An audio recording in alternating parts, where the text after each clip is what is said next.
नमस्कार।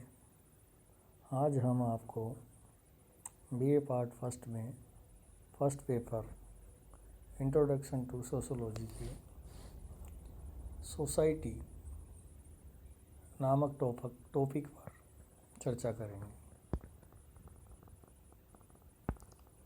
सोसाइटी अर्थात समाज। समाज क्या है? समाज का अर्थ क्या है? समाज का अर्थ साधारण बोलचाल में हम समाज शब्द व्यक्तियों के साथ या व्यक्तियों के हम जो सामाजिक संबंध बनाते हैं या सामाजिक संबंधों की अपेक्षा किसी विशिष्ट अंतःसमूह के सदस्यों तथा व्यक्तियों के लिए प्रयुक्त होता है, जैसे हरिजन समाज, आर्य समाज, ब्रह्म समाज आदि। लेकिन समाजशास्त्र में समाज शब्द का अर्थ व्यक्तियों के समूह से नहीं है, अपितु इसके मध्य उत्पन्न अंतःक्रियाओं की जटिल प्रणाली से है। जटिल प्राणी से तात्पर्य है कि हम व्यक्तियों के मध्य जो संबंध बनते हैं और जो संबंधों के आधार पर जो एक व्यवस्था बनती है उसको हम समाज कहते हैं। समाजशास्त्रीय आधार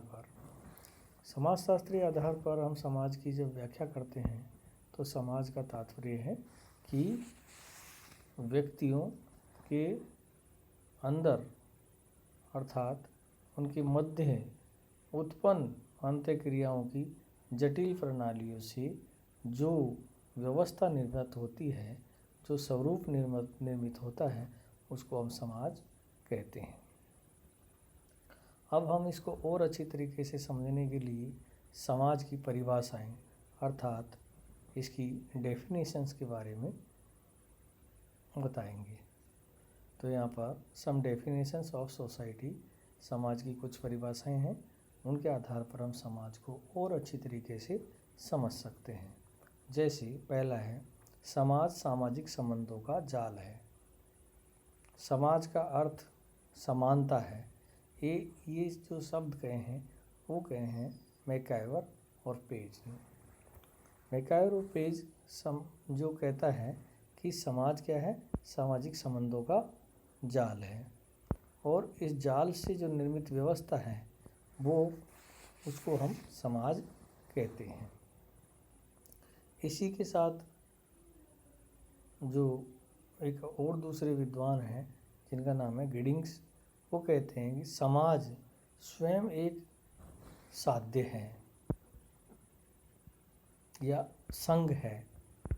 समाज स्वयं एक संघ है, एक संगठन है जिसमें सहयोगी व्यक्ति परस्पर संबद्ध है, उसका सहयोगी व्यक्तियों का एक तरीके से परस्पर संबंध है।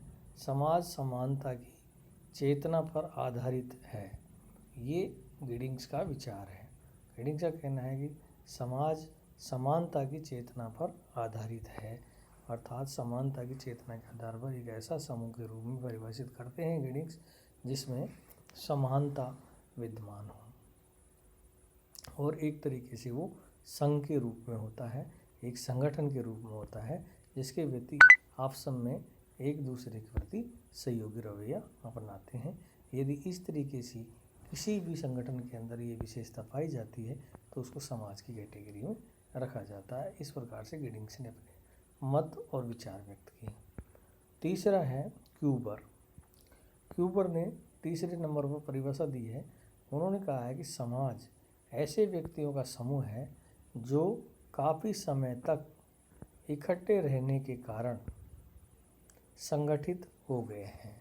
ये इस तरीके से क्यूबर ने कहा है कि समाज में ऐसे व्यक्तियों का समूह है, समाज ऐसे व्यक्तियों का समूह है जो काफ़ी समय तक इकट्ठे रहने के कारण संगठित हो गए हैं। तो लंबे समय से व्यक्ति एक साथ रहता है, उनके आचार विचार मिलते हैं, उनके रहने खाने पीने के तौर तरीक़ों में समानताएं आती है और उसके आधार पर वो समाज के सदस्य बन जाते हैं। तो इस तरीके से वो क्यूपर्ड ने इसको परिभाषित किया। इसके प्रकार से जो चौथी परिभाषा है वो दी है लॉपियर ने। लॉपियर ने भी ये परिभाषा दी है समाज को। उन्होंने कहा है कि समाज मनुष्य के समूह का नाम नहीं बल्कि यह व्यक्तियों के आंतरिक संबंधों की जटिल व्यवस्था है। इस तरीके से लॉपियर ने इसको परिभाषित किया कि समाज है जो एक व्यक्तियों का समूह का नाम नहीं है बल्कि ये मनुष्यों के अंतर संबंधों की जटिल व्यवस्था है। क्योंकि समाज में व्यक्ति रहते हैं और व्यक्ति जब रहते हैं तो उन व्यक्ति से जो बंधा रहता है वो है उनकी अंतर संबंध। अंतर संबंधों से व्यक्ति एक दूसरे से बंधा रहता है और अंतर संबंध जब होते हैं तो समाज का स्वरूप स्वतः ही देखने को मिलता है। तो इस तरीके से ये लॉपियर ने इसको परिभाषित किया है समाज को। इसके बाद में हम दूसरा हॉकिंग्स की बात करते हैं। हॉकिंग्स ने भी समाज को परिभाषित किया है 5वें नंबर पर। हॉकिंग्स कहते हैं कि समाज मनुष्यों, स्त्रियों एवं बच्चों का स्थायी अथवा अविच्छिन्न समूह है। अविच्छिन्न मतलब उसको विच्छिन्न नहीं किया जा सकता। इस तरीके से उन्होंने समाज को परिभाषित किया है कि मनुष्य, स्त्रियों और बच्चों का स्थायी एक तरीके से समूह है, अविच्छिन्न समूह है जिसको विच्छेद नहीं हो सकता क्योंकि भावनाएं एक दूसरे से और अंतःक्रियाओं के द्वारा अंतर संबंधों के आधार पर वो एक दूसरे से इतने घनिष्ठ जुड़े हुए होते हैं कि उनको अलग करना संभव नहीं है। और इस तरीके से जो समूह बनता है उसको हम समाज की कैटेगरी में रखते हैं। इसके बाद र्यूटर ने भी समाज की परिभाषा दी है। र्यूटर ने कहा है कि समाज एक अमूर्त अवधारणा है जो एक समूह के सदस्यों के बीच पाए जाने वाले आपसी संबंधों की संपूर्णता का बोध करती है। तो ये इस तरीके से र्यूटर ने कहा कि समाज एक अमूर्त है।